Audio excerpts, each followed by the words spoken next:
Humano Derecho Radio Estación presenta. Bienvenidos a El Miope en Radio, un espacio de entrevistas a figuras de la música, el cine, el teatro, la literatura, la danza, artes plásticas y demás manifestaciones artísticas. Soy Humberto Sánchez Amaya y te invito a que te relajes y escuches. Y si te animas, puedes impulsar este lugar de diálogo a través de la cuenta en Patreon, El Miope Cultura. De todas formas, abajo en la descripción encontrarás el link, un pequeño impulso para mantener estos lugares de encuentro y para compartir. Desorden Público resuena cuando se habla de la cultura de Venezuela, una banda que celebra sus 40 años de existencia. Una obra que se ha inscrito en el cancionero del país, con composiciones ineludibles, piezas que registran y mueven nuestras existencias. Letras que con mucho tino nos han sabido leer, mientras la música invita al jolgorio que no se puede sacar de la mente. Aquí la vida se sufre gozando, mi gente trabaja casi tanto como rumbea, dice una de las líneas de ese canto al trueno. Una banda que sigo desde niño como varios de mi generación, una agrupación que desde las portadas de sus discos hay todo un reto a dilucidar. La banda asociada a la crítica, pero que cuando se va más allá del palo y la piedra se encuentra el amargo rencor, los cachos de vacas, el látex del cazador al volta y el camino de Simón Guacamayo. Acá en estudio, Capliz, Daniel y Horacio Blanco. ¿Cómo están, muchachos? Bienvenidos. Hola, Humberto, buenos días. 40 años gracias. Y ya fuera de micrófono hablando de qué se van a poner, ¿no? De qué van a llevar en esa maleta a esa gira que emprenden el viernes, ¿no? Así es, un mes de gira, 11 ciudades, 5 países. Uh-huh. Y bueno, eso uno se le vuelve un 8 la cuestión de en qué momento lavar o no lavar, así. Hay que saber llevar la cuenta de lo que uno lleva. Claro, esas son las partes que nadie se imagina de lo que es un tour. Que obviamente uno muestra la fachada más romántica, más artística, pero está el día a día. Dónde comes, cuánto duermes, la incomodidad de aviones, de estaciones de tren, el ¿dónde tema lavas? Ajá, ese tema es crucial, el asunto de la ropa, porque obviamente tienes que llevar una maleta hecha con inteligencia y no con demasiado peso. Claro. Y bueno, obviamente en algún momento la ropa ya no aguanta más recicladas y hay que buscar un momento. Talco por si acaso por ahí. Muchachos, ¿desde cuándo no pasan por la escalera de los perdedores? Yo tengo bastante tiempo. Años, creo que décadas. Sí. Puede ser, ¿no? Le aclaramos a la gente que es la escalera. Claro, más aclarar. Eso solamente lo saben los quienes vieron el documental. Fíjate, cuando comienza Desorden, los ensayos eran en casa de Antonio Rojas y luego en casa de Capliz, en Vista Alegre. Uh-huh. Para llegar allí, por lo menos la parte mía era así. Horacio, me llamaba por teléfono CanTV. Horacio, nos vemos en la estación Checadito, ¿okay? a las 2 de la tarde. Uh-huh. Y seguimos para que se Capliz en el metro a La Paz. Cuando llegas a La Paz, en el metro Horacio, transbordo de por medio, ¿no? Por el silencio, ¿eh? Exactamente. Y luego llegas a la estación La Paz. Y cuando llegues allí tienes que subir unas escaleras que... En la rotaria. Exactamente, que cuando terminas de subir las escaleras te recibe el humo de cualquier carrito que esté pasando por ahí. Por eso es que la escalera de los perdedores. De hecho, aquí muchos sabemos de esas escaleras porque este estudio estuvo antes en Vista Alegre. Y muchos de los que íbamos hasta Vista Alegre, la calle 4, ¿no, Héctor? A la calle 4 de Vista Alegre pasábamos por esas escaleras y nos pasaba exactamente. ¿Será que vamos a llegar a la calle 4 con ese cansancio?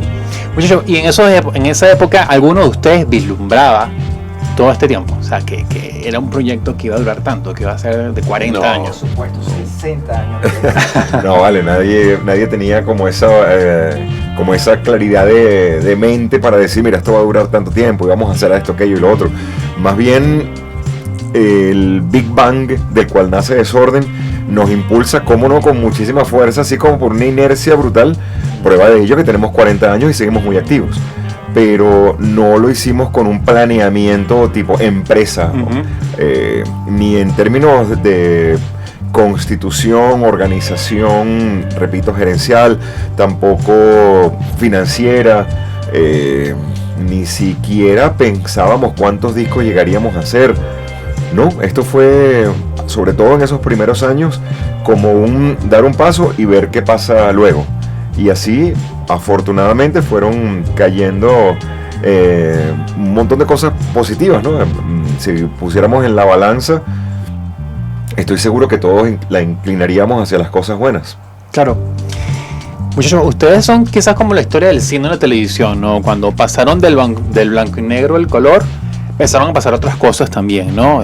Me refiero a esa época del primer álbum, ahí en el Calvario, en las escaleras, toda esa estética blanco y negro, a luego a lo que ocurrió después, ya cuando desde el punto de vista simbólico asumen el color en sus portadas, ¿no?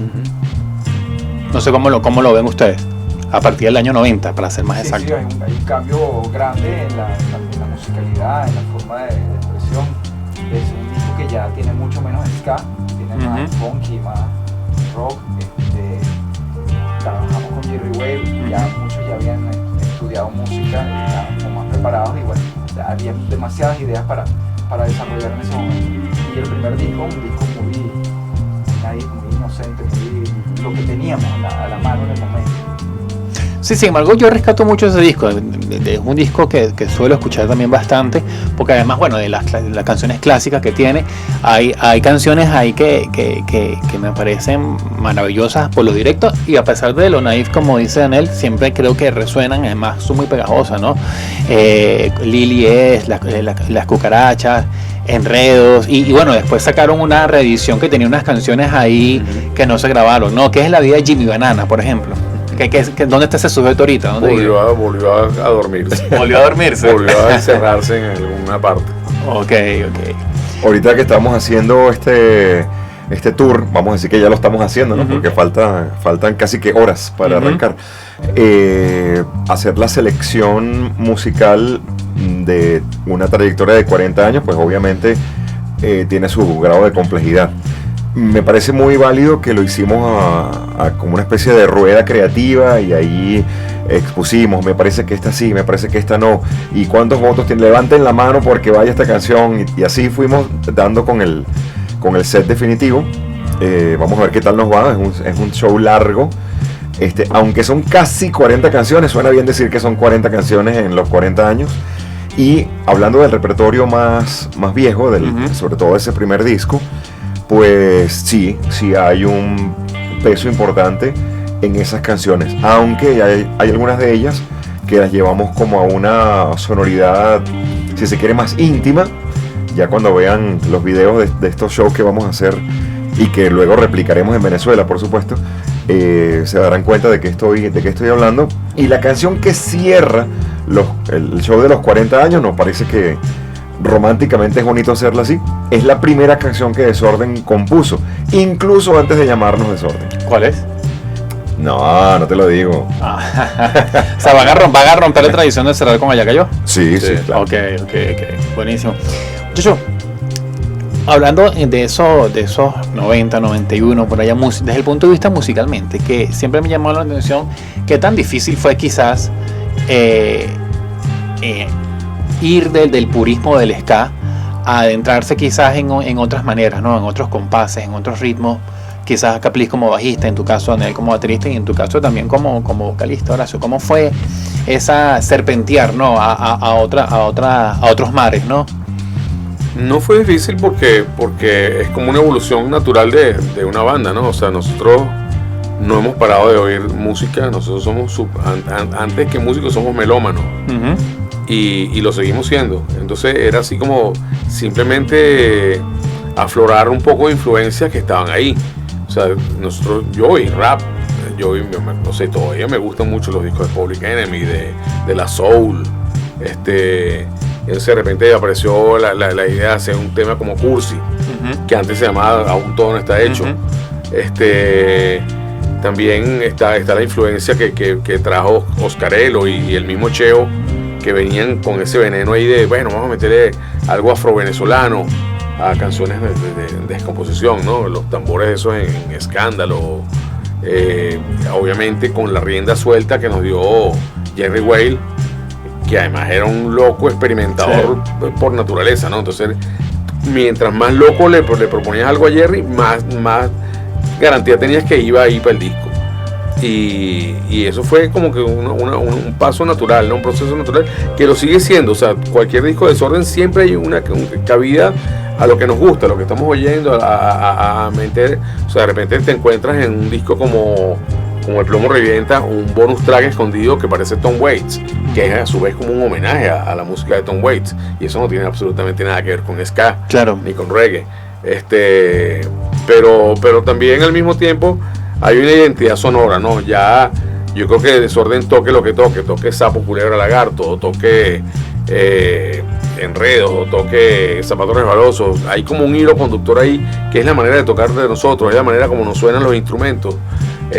O sea, no somos virtuosos, pero tenemos ya un vocabulario hecho, ¿no? Entonces yo creo que en parte suena a desorden, así como cuando se dice guaco, suena guaco, desorden también suena a desorden. De hecho, Álvaro Paiva en Rock and Roll le pone a las actuaciones guaco género guaco. Exacto. Sí. A eso voy, ¿no? Dale, ahora sí. Quisiera agregar algo a lo que comenta Capliz, y es que nosotros, quizás por eso que dejó Capliz en el aire, que no somos una banda de virtuosos, nosotros somos un grupo que históricamente ensaya mucho. Claro. Y el ensayar y ensayar y ensayar y repetir, pues las ideas originales van transformándose, van metamorfoseando y van adquiriendo más o menos lo que cada quien quiere meter, ¿no? Más o menos a lo que le suena el bajo Capliz es lo que finalmente va a sonar. También el caso de Daniel y así todos, cada uno de nosotros. Entonces, creo que al ensayar tanto las cosas, como que somatizáramos las canciones. Ya forman parte, es tan intrínseco a nosotros, es tan ADN de nosotros, las canciones desordenadas, que quizás por eso somos así, somos lo que somos. Para este tour que viene, no es la excepción. Así como ensayábamos como unos locos hace 35 años, lo seguimos haciendo en el año 2025, dándole y repite y vuelve. Y a mí me parece, levanta alguien la mano, a mí me parece que deberíamos hacer esto o aquello. Bueno, vamos a probarlo, porque esa es otra.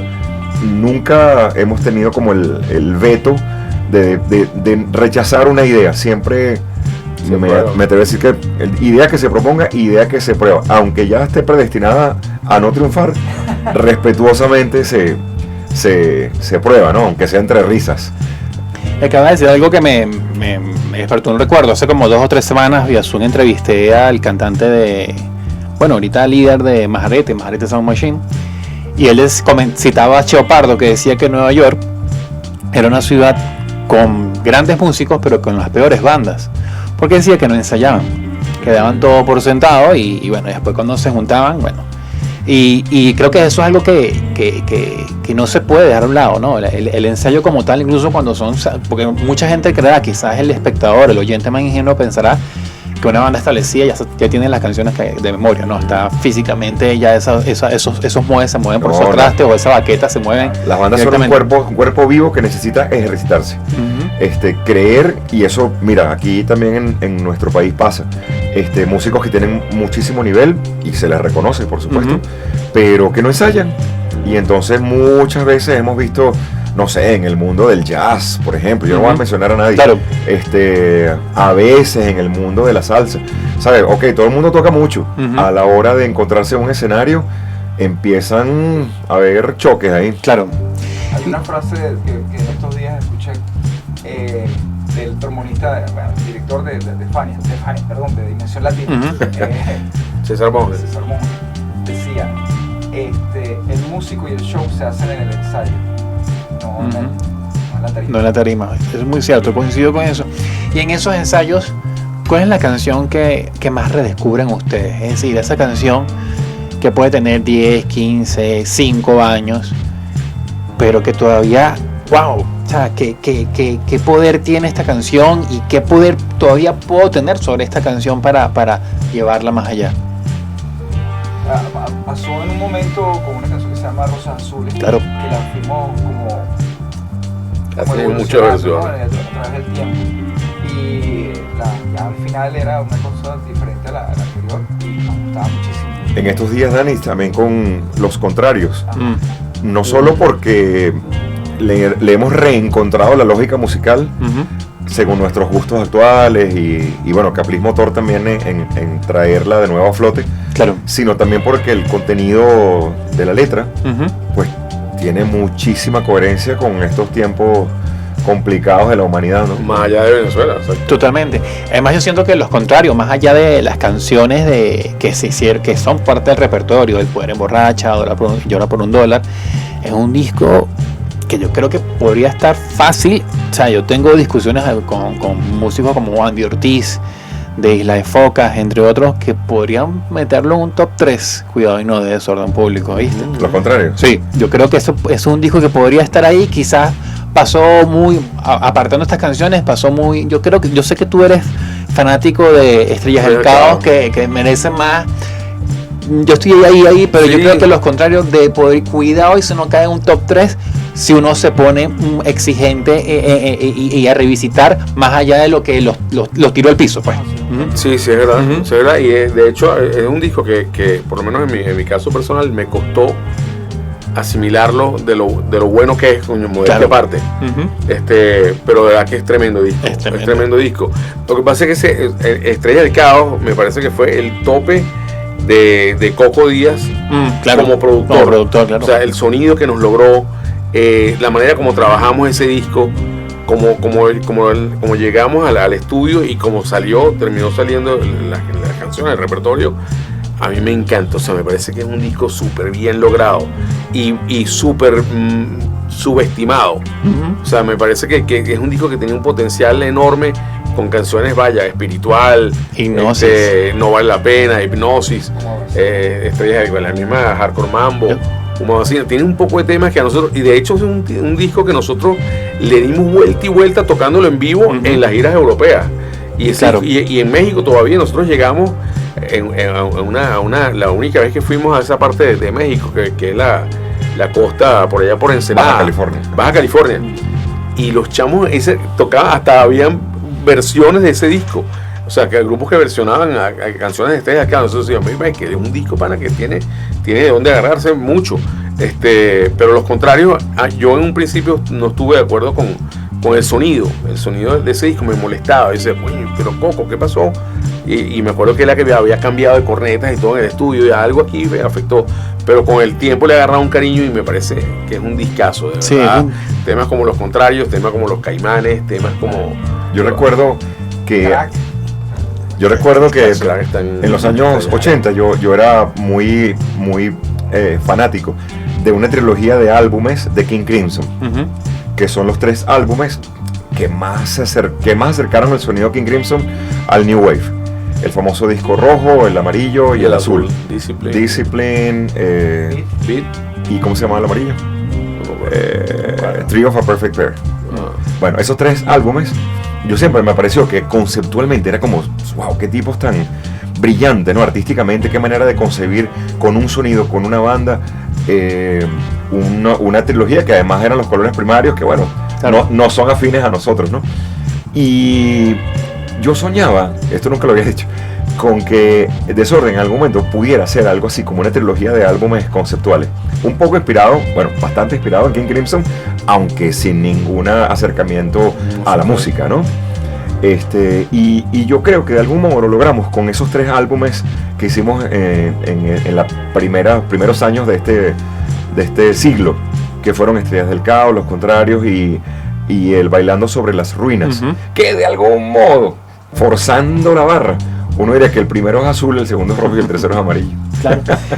Hablando de productor, ahorita que mencionas a Coco y todo esto, ¿cuál consideran ustedes que ha sido el productor que es, o sea, conversación o encuentro a primera vista, ¿no? Que se encuentran y entiende todo desde un principio?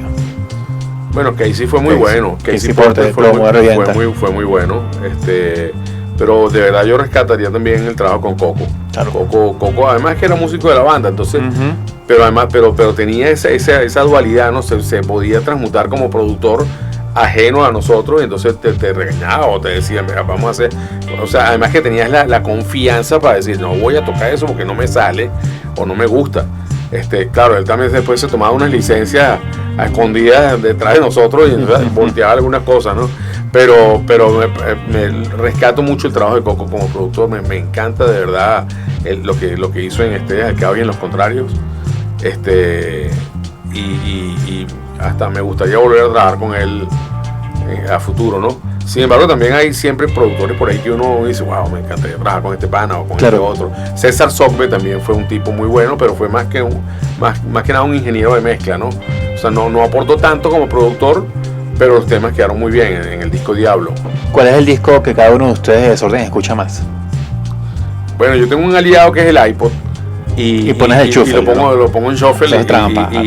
No, pero ¿sabes qué? O sea, me ayuda mucho. Claro. O sea, estoy caminando, estoy haciendo ejercicio y tal, y de repente me sale, y entonces llego para el estudio, pana, hay que tocar esta canción. Esta canción es buenísima. Por ejemplo, ahorita estamos tocando Cementerio de mis amores. Un tema que yo siempre lo he considerado un single que no fue. O sea, que no fue por estupidez de nosotros, por no haberlo llevado a la radio, no haberlo empujado la canción, el single que no fue promocionalmente. Y vaya, va para la gira europea y todo. Me parece que es un tema que tiene mucho. ¿Y en tu caso, Daniel? Entre Bailando sobre las ruinas o sea, siempre estoy oyendo entre Bailando sobre las ruinas y el Estrellas del Campo. Ok. Me fascina escuchar ese. ¿Y en tu caso, Horacio? Escucho muy poco los discos de Desorden. Okay. Pero no se crea que por flojera. Es que yo siento que las obras musicales que uno mantiene más en el recuerdo que en el contacto directo cotidiano van evolucionando. O sea, de repente yo estoy haciendo trabajo vocal de alguna canción y cuando escucho la grabación original por alguna razón digo, oye, pero qué diferente estoy cantando esto ahorita a como lo grabé, ¿no? Y yo creo que eso se debe en alguna medida a la no autoimitación, si me permites la palabra, porque bueno, como no lo escucho, eso va teniendo como va a crecer, es un animal vivo, ¿no? Claro.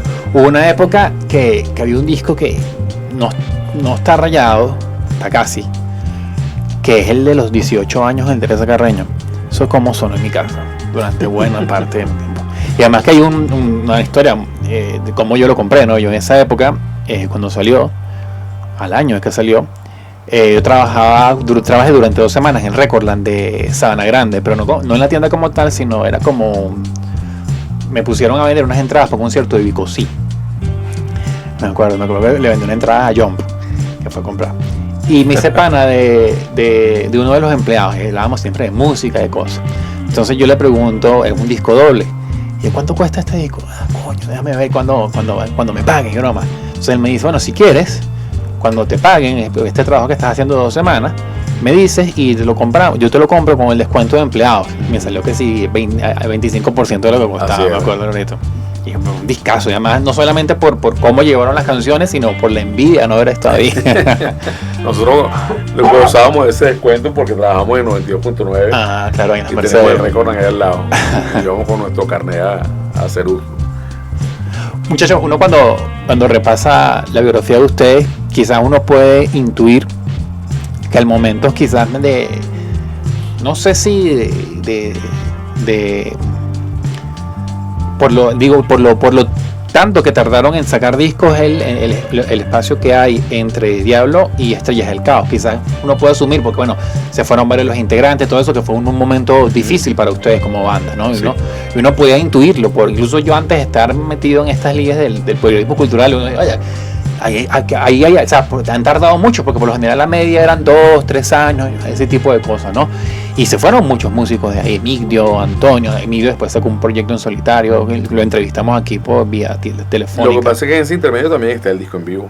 Es verdad, es muy cierto. Donde el está de Gorilón, está exactamente. Mini Uzi, Mirándonos, habían como 3 o 4 temas nuevos. Claro que además el concierto del Teresa fue como un reencuentro con muchos de eso, porque vino Antonio, ese tipo de cosas, me acuerdo. Sí.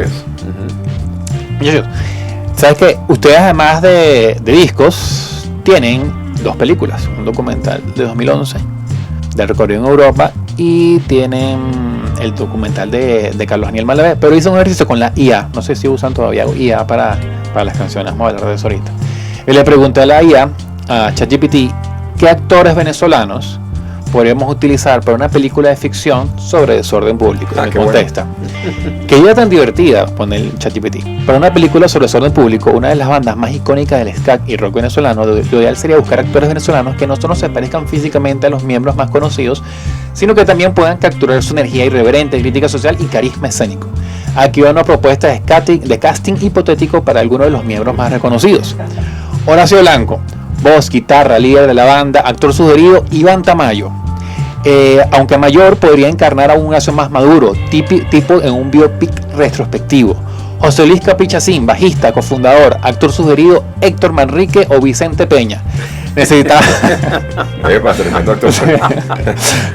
a alguien con presencia fuerte y algo contestataria, y Héctor Manrique tiene esa intensidad. Qué bueno. Vicente Peña también podría ser una buena opción por su versatilidad. Daniel Sarmiento, batería y coros, actor sugerido, Carlos Manuel Vesga, que no lo ubico, o incluso alguien como Luis Fernández, si buscamos un tono más dramático. Aunque Luis Fernández es más conocido como Galán, tiene la energía para una versión más intensa y expresiva de Daniel. Y Óscar Alcaíno lo pone como trombonista, el ChatGPT, un error ahí. Actor sugerido, Antonio Deli. Antonio tiene la expresividad y porte necesario para un personaje carismático como Oscarello.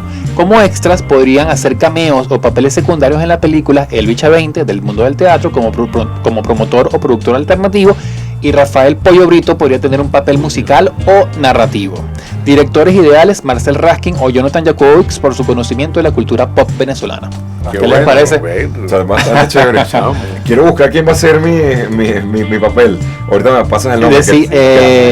Tamayo.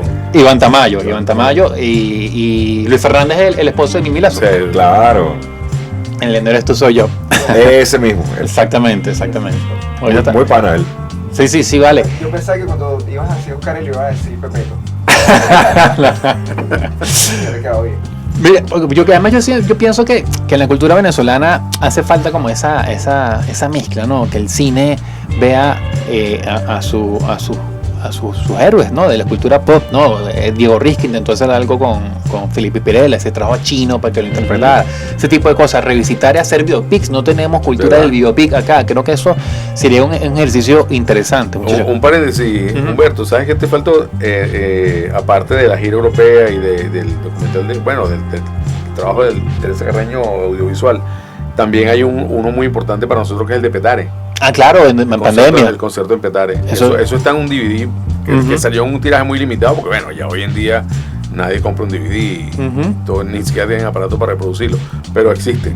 Sí. Y para nosotros fue de verdad un evento súper. Además es un momento complejo, ¿no? Para el país, ¿no? La pandemia, el encierro, el miedo. Y ese año especial donde hacemos nosotros ese evento de todo un día en Petare, fue el año de Willexi y su pandilla, que fueron 5 días de tiroteo. Claro. Entonces estábamos así como que sí, ¿qué va a pasar? Claro. Al barrio de 19 de abril. Entre los músicos que han pasado voy a poner 3, ¿no? Guitarrista, teclados y metales, ¿no? ¿Cuáles consideran, cuando ven los que han pasado, qué aportó Antonio como guitarrista, qué aportó Magú como guitarrista, qué aportó Emigdio como tecladista, qué aportó Coco Díaz como teclista? ¿Cómo ven esa retrospectiva del aporte de cada uno de los músicos que ha pasado por ahí? Súper importante, o sea, todos han dejado una huella. Desde los Polacas, en el primer disco, que con sus composiciones como Zapatos Resbalosos, Mal Aliento, lo agarraron incluso, ¿no? También tiene en redes, o sea, los Polacas aportaban mucho y tenía una vena compositiva increíble. Después viene Emigdio, que es mucho más maduro, y viene de ser recomendado por Jerry Weil y alumno de él. Claro. Además que Emigdio se suma a componer y a escribir. O sea, trajo letras y todo. El racismo, que sigue tocando mucho, es full Emigdio. Y Emigdio también tiene una presencia en escena también que dejó una huella, pues. Magú, Antonio, increíble también. Antonio era un músico natural, uno de los tipos que yo más admiro de la facilidad que tiene para su guitarra, y que nunca estudió instrumento alguno ni nada, pero era un tipo natural. Y tocar con Antonio era muy sabroso, ¿no? O sea, así como que te entendía rápidamente. Yo aprendí a tocar bajo gracias a colearme a unos ensayos de un grupo que tenía Antonio que se llamaba Trapo Sucio. Claro. Entonces tocábamos cosas de grupos muy desconocidos en el mainstream, que es igual Voodoo, o de repente tocamos algo de Police o algo así, pero Antonio me decía, es así, chamo, mira, tócate esto y tal. Cuando yo todavía me acababa de comprar un bajo y no sabía nada. Antonio, coño, lo admiro y le tengo un cariño especial, ¿no? Y Magoo es como una bujía ahí, era como un dinamo, un pana echando chispas todo el tiempo en el escenario. O sea, la puesta en escena de Magoo es algo que me encantaría volver a vivir alguna vez. Me acuerdo de las giras europeas, sobre todo, ese chamo era de verdad una dinamita ahí que no paraba. Más que su trabajo musical, que también es muy bueno y también fue muy diferente a Antonio, creo que su presencia escénica es algo que se extraña en Desorden, ¿no? Y bueno, Harold también viene con su veneno del rock and roll y su nota surf, y es otra personalidad. Los tres han sido personalidades totalmente diferentes, ¿no? Y que también van dejando su claro. huella. Y bueno, los tecladistas de Migdio, Coco fue muy bueno, Coco sobre todo porque aportó lo de la producción, ¿no? Aunque Coco no aportó nada componiendo y nada, sus teclados son de verdad un trabajo increíble. A mí me encanta, y de hecho una de las cosas que a veces peleo en los ensayos es pana, pero fíjate como lo que está grabado, entonces bueno. Debe repetirse más o menos como quisiéramos que sonara como el disco, algunas cosas. Sí. Claro. Y bueno, otra parte importante son los metales. Eso es muy importante. Entonces, los primeros arreglos de voces y de construcción de sonido, hizo Cheo. Y casi siempre estamos de acuerdo en que hizo un sello muy diferente, Claro. por la forma en que hacía los arreglos.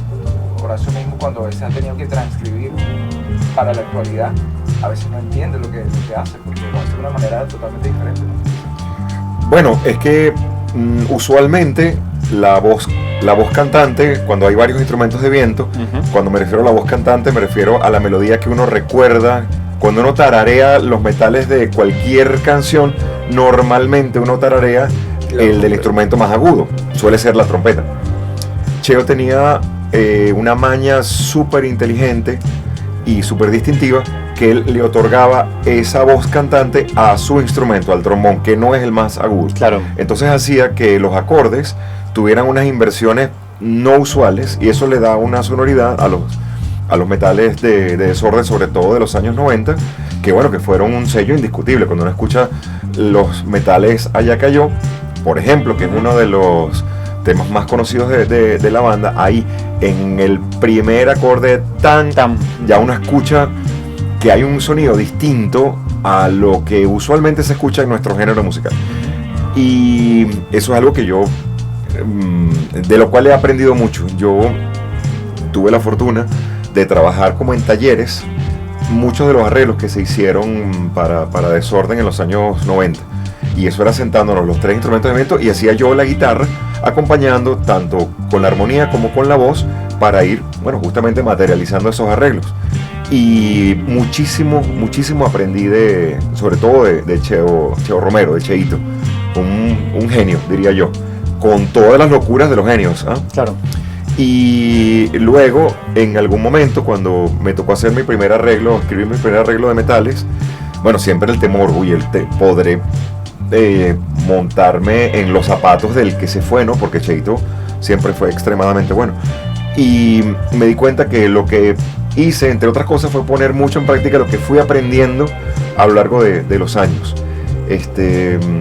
Sin embargo, creo que hemos tenido la fortuna en prácticamente toda nuestra historia de gozar de muy buenos instrumentistas en la banda. Ahorita, por ejemplo, en los vientos tenemos a dos chamos que, bueno, comparado con nosotros son obviamente unos chamos, les llevamos 20 y pico años de diferencia de edad, y ellos vienen del sistema de orquesta, ¿no? Claro. Lo que les da la seguridad de excelente lectura, buen sonido, buen acople o buen ensamble. Eso está muy bien. Creo que no hemos mencionado a Víctor Morles, que también es un músico muy respetado en varios circuitos musicales del país. Y bueno, creo que también en este momento gozamos de tener una tremenda banda. Bueno, también habría que mencionar a Noel. Claro, Noel Mijares. Noel Mijares y Hernán. Hicieron una llave increíble en un momento, y el show de ellos dos, tanto visual como musical, era buenísimo. Increíble. Que más que no, él tuvo un proyecto aparte que se llama El Arca, con Hana Kobayashi y todo eso, Sí. maravilloso, además, porque era un disco, si mal no recuerdo. Hablando de ustedes cuando cumplieron 35, que fue en 2020, julio de 2020, en pandemia además, hicieron un reencuentro bastante bueno por Zoom, se conectó un gentío. Su cumpleaños.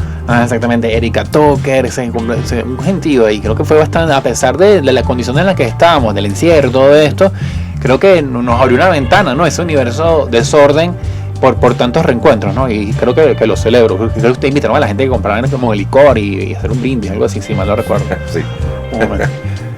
Estamos cerca de Plaza Venezuela. ¿Es verdad que cuando ustedes lanzaron Canto Popular de la Vida y Muerte, en el basurero llovía sudor? Sí. Horrible. Es como un cuento de realismo mágico. Sí. ¿No? Pero de verdad se condensaba tanto el calor en una sala que tenía una ventilación tan precaria Ok. que o sea, la gente salía literalmente bañada, empapada, con el pelo chorreado de la cantidad de sudor que emanábamos todos. Claro. Y eso, por alguna razón, no sé, habría que preguntarle a un físico, ¿Por qué pasó? se iba, el vapor humano se iba concentrando en el techo y de repente empezaban a caer gotas. De esa Castillo, la sala. Qué buena qué interesante momento siento yo que Totalmente. hubo ahí. Era el albor, o sea, estábamos empezando a entrar en esa avenida maravillosa del boom del rock en español Ujú. de los años 90, cuando realmente Claro. se hizo corpóreo, ¿no? Y se escuchaba en emisoras de radio de cualquier índole, bien sea popular o bien sea juvenil, como tradicionalmente se separaban las estaciones aquí. Pasabas y podías escuchar, no sé, alguna de las canciones famosísimas de Aterciopelados, o escuchar a Fabulosos Cadillacs con su Matador, o escuchar a Desorden con Tiembla. Repito, en esos primeros años de los 90 no sabíamos lo maravilloso que nos venía. Lo que venía, los Eso, conciertos en la Carlota. eso fue presentación de Canto Popular. Sí. Y los teloneros de ese día fueron los Amigos Invisibles. Imagínate.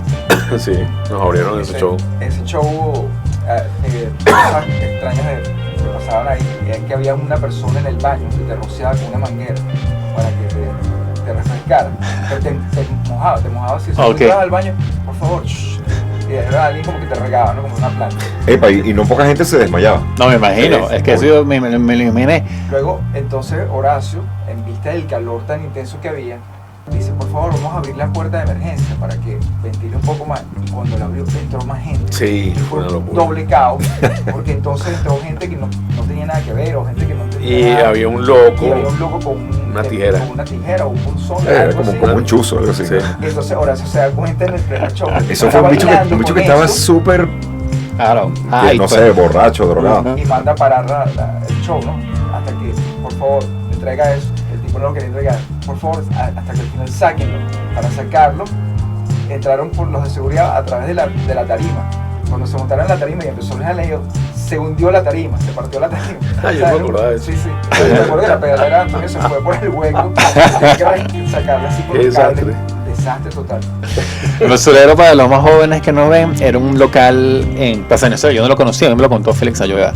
En Plaza Venezuela, no sé exactamente en qué parte, pero en Más o Plaza menos Venezuela. frente a la previsora. Ok. Frente a la estación. La perfecto. sala, eso era la sala María Teresa Castillo. Puede ser. Era una sala de teatro experimental ahí, Sí, correcto. Era manejado por teatreros. es con verdad. techo muy bajito. Ok. Si mal no recuerdo, no sé si fue el mismo día, cuando salimos, resulta que nos dijeron que había hubo un tiroteo afuera. Imagínate Entonces, tú. No, Horacio. yo estaba ahí en el momento de los tiros. Epa, era una Caracas increíble, una Caracas Claro. que merecía que nosotros escribiéramos para el álbum Estrellas. Plomo Revienta. Plomo Revienta. Bueno, del Cazador al Volta sale en esa época, ¿no? Ah, Así es. Entonces el carro Yo de entendí Horacio- eso mucho tiempo después, ¿no? El carro de Horacio quedó con un hueco. Sí, con una bala. Así era esa Caracas, chamo. Y entonces Wow. para poder rodar por ahí lo que hicimos fue poner una calcomanía encima. Qué maravilla. Muchachos, el público quiere escuchar canciones nuevas. Qué Ese es difícil el gran debate. pregunta. Bueno, yo como fan de una banda siempre quiero oír algo nuevo de la Claro. banda.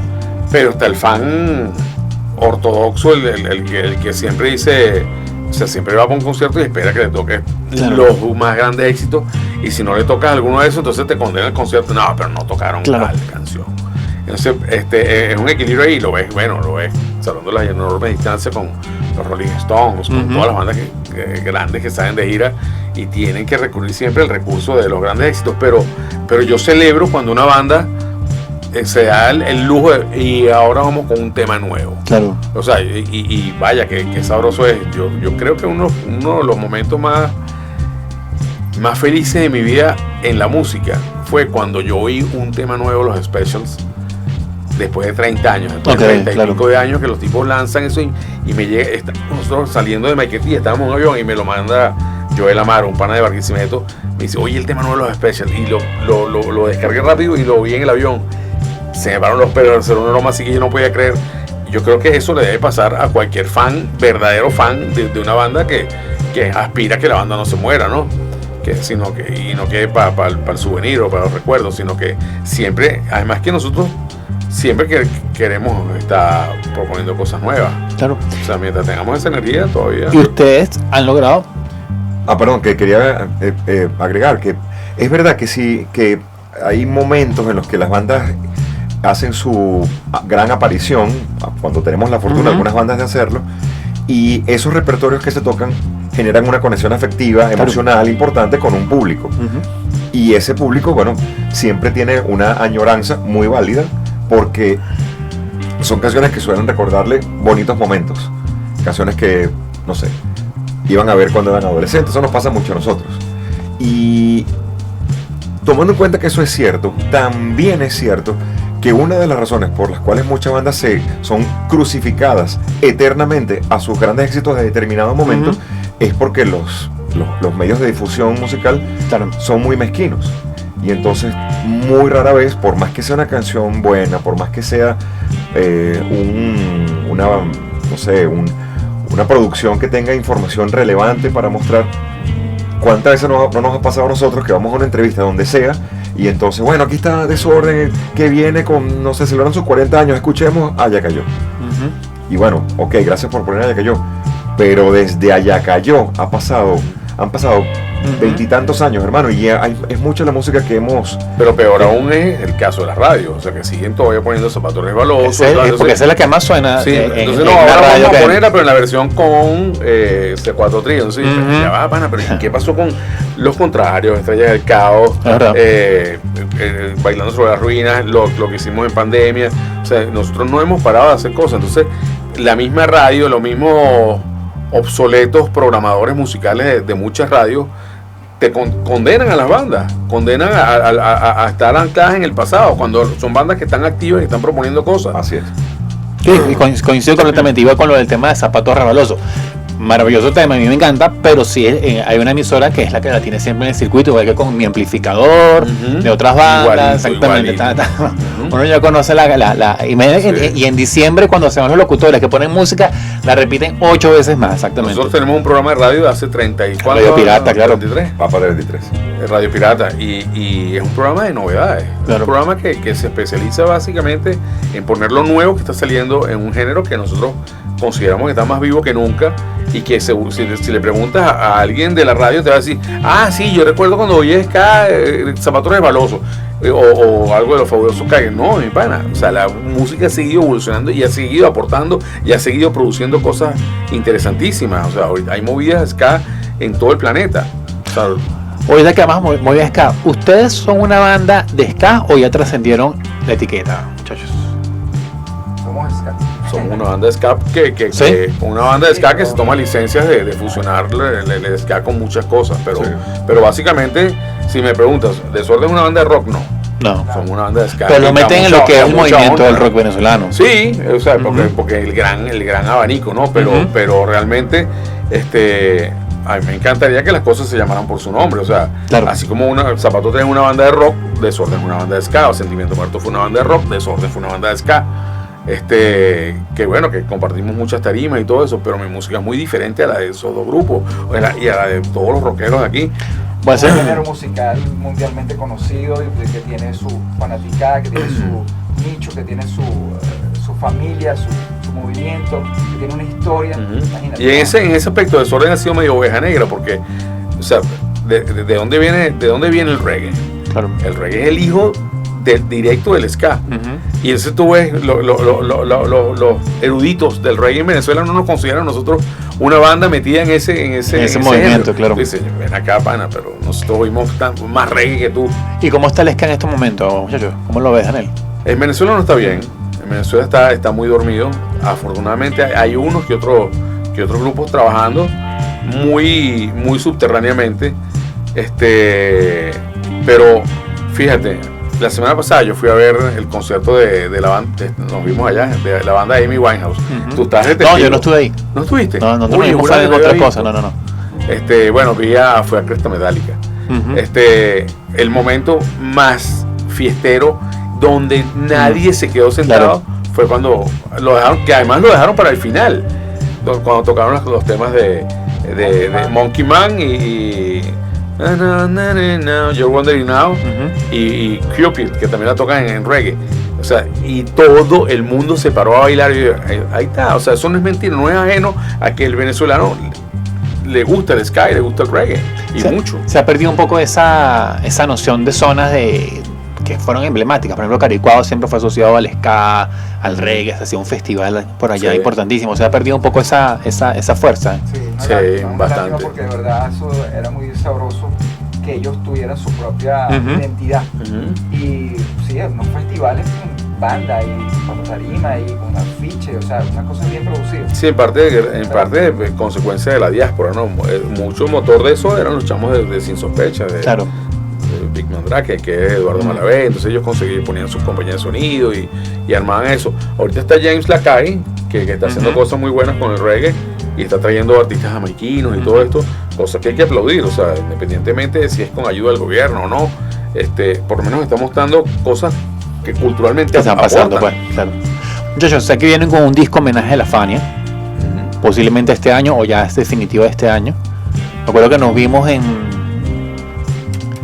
lo que hace Edgar Jiménez, la retrografía con Daniel, lo que hacer por allá en la mansión esa en el Country Club.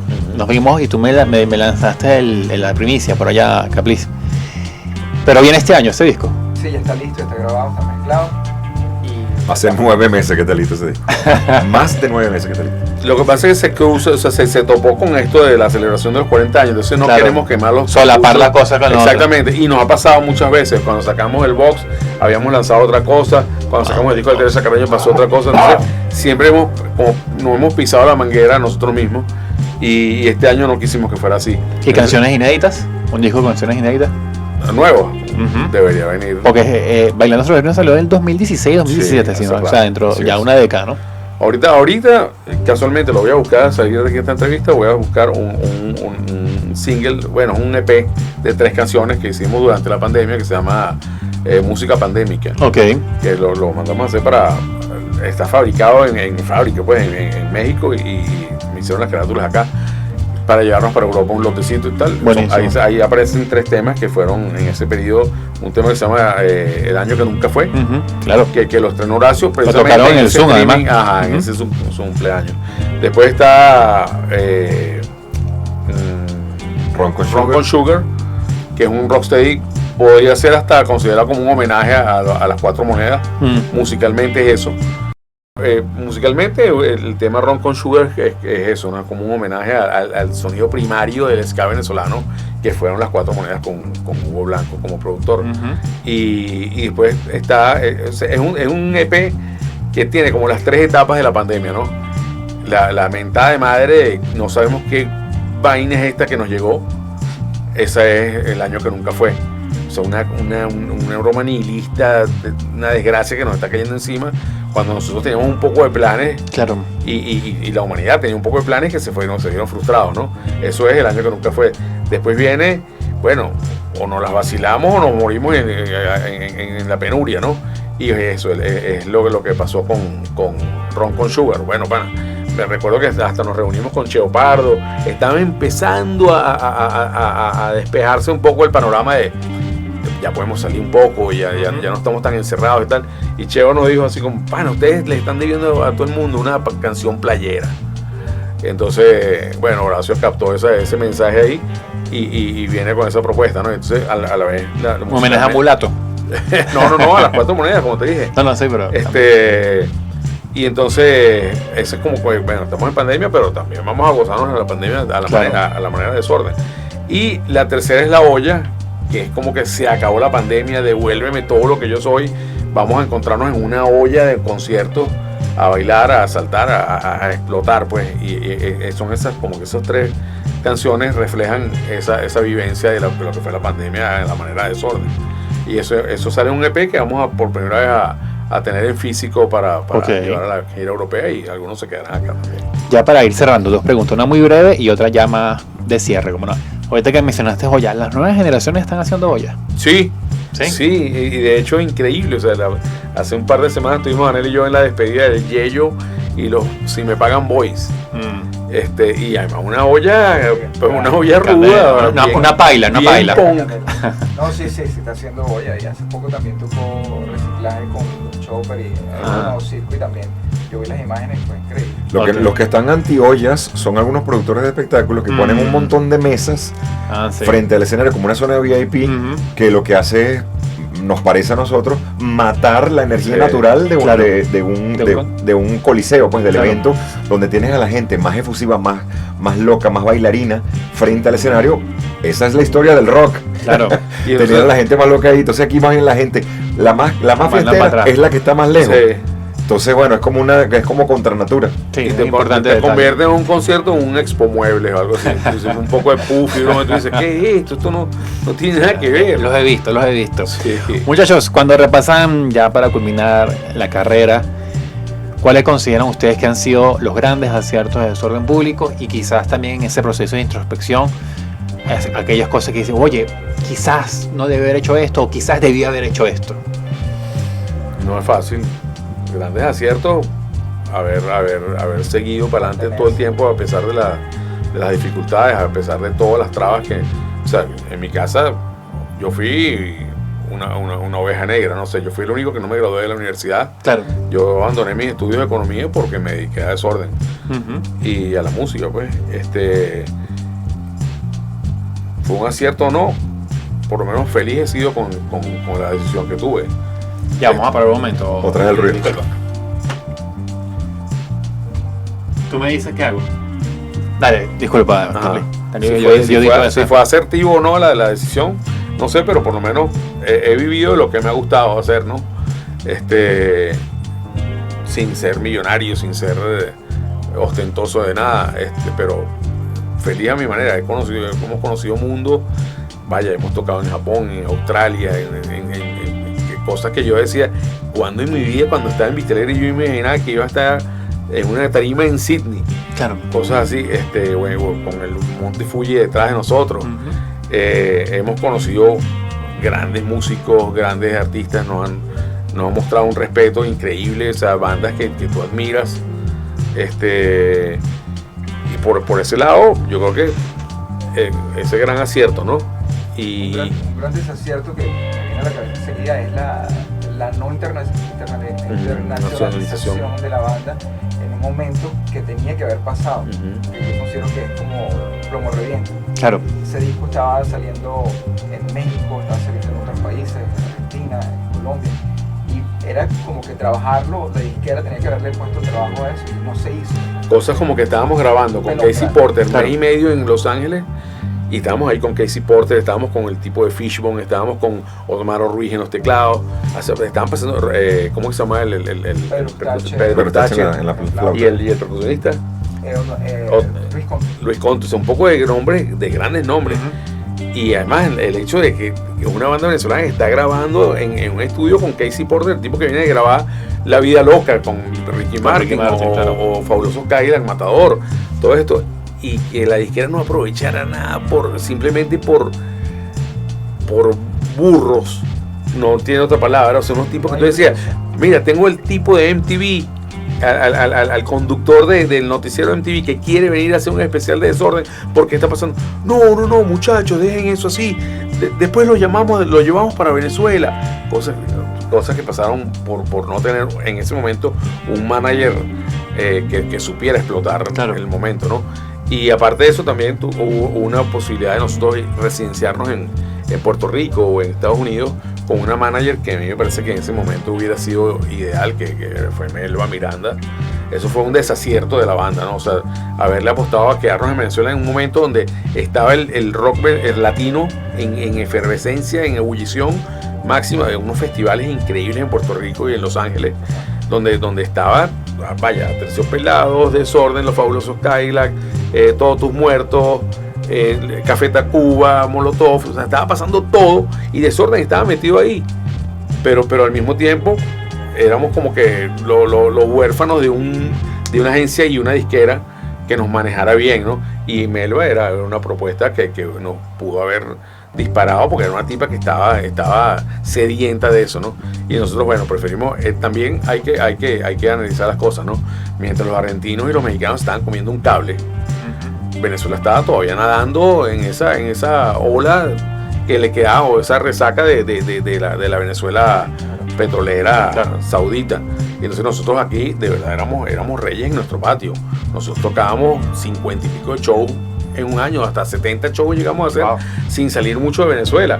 Y tocamos en caseríos, en verbenas, en fiestas de gobernación, de alcaldías, en fiestas patronales, todos los festivales que se hacían Estaban ustedes, en Huire, tocamos en sitios que tú decías, en Santa Cruz de Aragua, unas bromas así que no sé, ni conocíamos en el mapa. Nosotros decíamos, ¿dónde queda eso? Y así Desorden, de hecho Desorden cuando rompe esa maldición de que grupo juvenil solamente para carteleras juveniles y anglo y tal. Y Desorden traspasa esa frontera y llega a la cartelera. Yo lo escuchaba en el transporte en Radiorama. Ajá. Cuando llegas a ese circuito, y 3.3. entonces estás codeando con Oscar de León, con Montaner, con Franco de Vita y todo eso. O sea, Desorden se le abre toda una puerta enorme del país, claro, que no la lograron muchos grupos de rock venezolano antes y todavía, ni siquiera todavía. Entonces, vaya, fueron momentos que sería bueno rescatar, ¿no? Claro que sí. Cuando tú haces esa pregunta y uno está cumpliendo 40 años con una banda, ya casi que hay mucho de la vida personal, como ya Capriz lo acaba de decir, que se entrelaza con tu vida profesional, porque son la mayor cantidad de años vividos han estado... Más del 50%, claro. Sí, más. Y entonces, claro, la pregunta difícilmente la puedes separar del ámbito profesional a tus vivencias personales. Yo, si hay algo que me entristece, es que no hemos sido un país que le haya dado todo el soporte a sus bandas y a sus movimientos locales, ¿no? Yo creo que eso es una de las razones por las cuales Venezuela no resplandece en el escenario de algunas tendencias musicales en la región. Basta ver cómo son los mexicanos con sus matas mexicanas, cómo son los argentinos con su banda argentina, los brasileros, ¿no? Que realmente le generan una base de soporte tan sólida que las bandas difícilmente pierden fuerza en sus terrenos.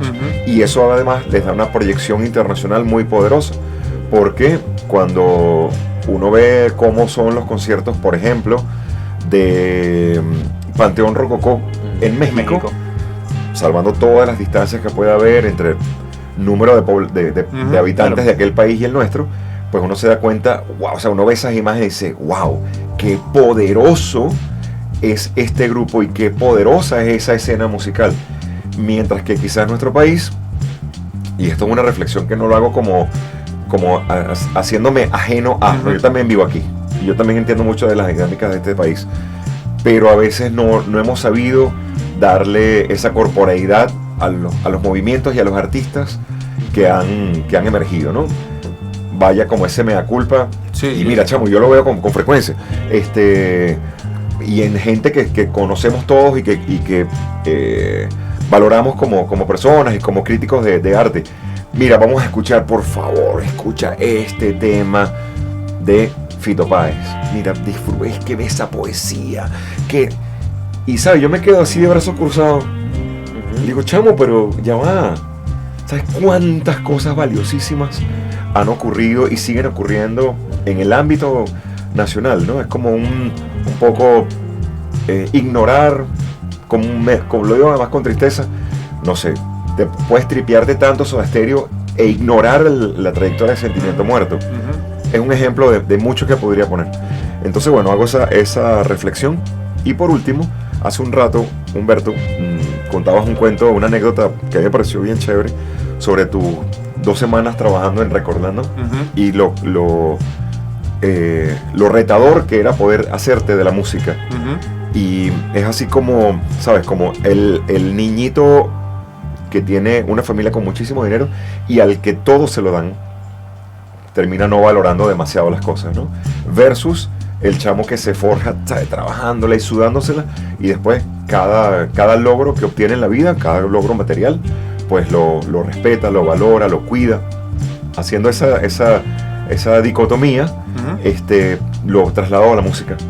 Y digo, bueno, cuando nos costaba tanto trabajo hacernos de la información cultural, hacernos de un disco, ¿sabes? Cuando por fin llegaba a nuestras manos el valor que le dábamos a ese objeto y a todo lo que hay contenido, como nos leíamos las letras de los discos, tú lo sabes, mucha gente lo sabe, como nos devorábamos esa obra de arte, versus voy a cualquier aplicación de música, pongo el nombre de la canción, lo medio escucho, ahí si no me gustó, no me costó más que los 5 segundos de escribir bien el nombre de la canción. Creo que también ahí, y esto bueno, puede ser una posición personal y puede ser objeto de discusión, ¿cómo no?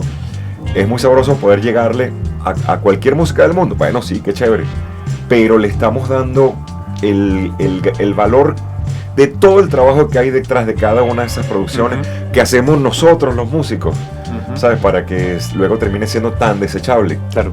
2 reflexiones que dejo en el aire. Totalmente, coincido con esa reflexión. Muchachos, muchísimas gracias por estos minutos de conversación. Si quieren dar sus coordenadas y cuándo Caracas. Caracas el 26 de julio.